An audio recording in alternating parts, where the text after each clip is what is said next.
सहृदय कवी म्हणून ओळख असलेले कवी द.वी. केसकर यांचा 25 डिसेंबर हा जन्मदिवस. घरात हसरे तारे असता मी पाहू कशाला नभाकडे हे अतिशय उत्कट असं गोड गाणं, त्याचप्रमाणे प्रतिमा उरी धरोनी हे सुंदर गीत त्यांचंच.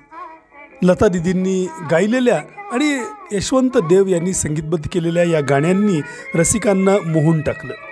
सिद्धनाथाच्या म्हसवड इथं 25 डिसेंबरला जन्मलेले केसकर यांचे वडील 4थ्या वर्षीच वारले आणि त्यानंतर मग काकांनी त्यांना पुण्याला नेलं.